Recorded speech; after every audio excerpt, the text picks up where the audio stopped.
নমস্কার সবাইকে। আজকে আমি পটল আলুর তরকারি বানাবো। এরকমভাবে আমি কেটে নিয়েছি পটলগুলো, আলুগুলো এই সাইজের কেটে নিয়েছি। কেউ চাইলে শুধু পটলেরও বানাতে পারে, আলুও দিতে পারে। আমি একটু আলু দিয়েছি। এতে আমি একটু নুন হলুদ মাখিয়ে এটা ভেজে নেব।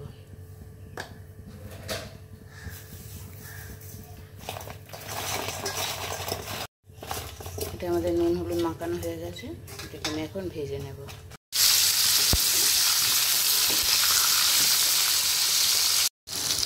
পটলগুলো আমি এইভাবে ভেজে নিয়েছি, আমি তুলে দিচ্ছি।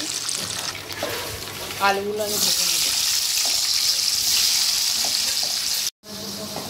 দেখুন আমাদের আলুটা ভাজা হয়ে গেছে, এটা আমি তুলে নিচ্ছি।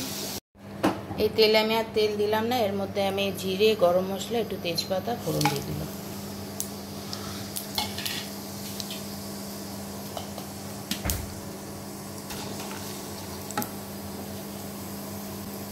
পেঁয়াজ দিয়ে দিচ্ছি।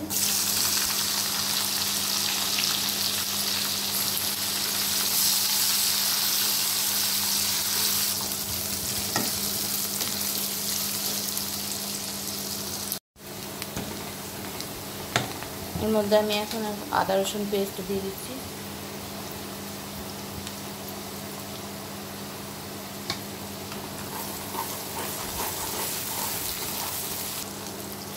হলুদ দিয়ে দিলাম।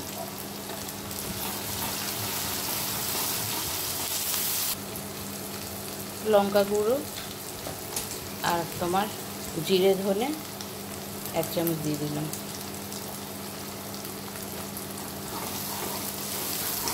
এটাকে ভালো করে একটু জল দিয়ে আমি কষে নেব। এর মধ্যে আমি এখন টমেটো পেস্টটা দিয়ে দিলাম।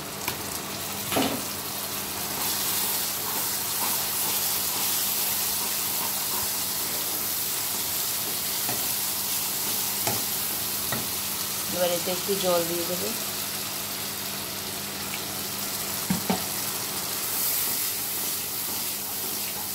এটা আমি একটু ভালো করে কষে নেব। নুন দেব। নুন পটল আলুতে দেওয়া আছে যেহেতু, তাই অল্প করে আমি নুন দিয়ে দিলাম।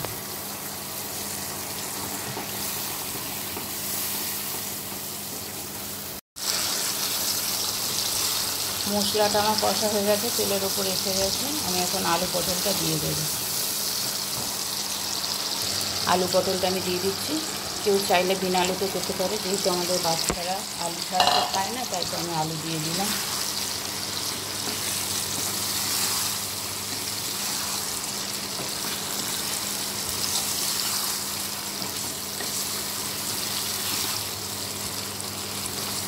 সবই ভাজা, বেশিক্ষণ লাগবে না।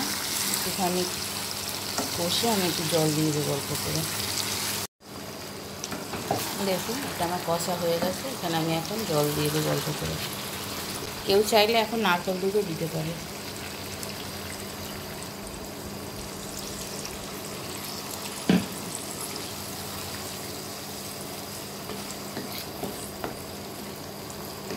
এটা আমি জল দিয়ে দিলাম।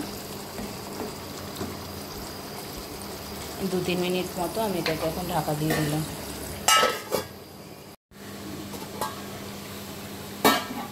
দেখুন এটা আমাদের রেডি হয়ে গেছে। এর মধ্যে আমি একটু গরম মশলা দিয়ে দেব।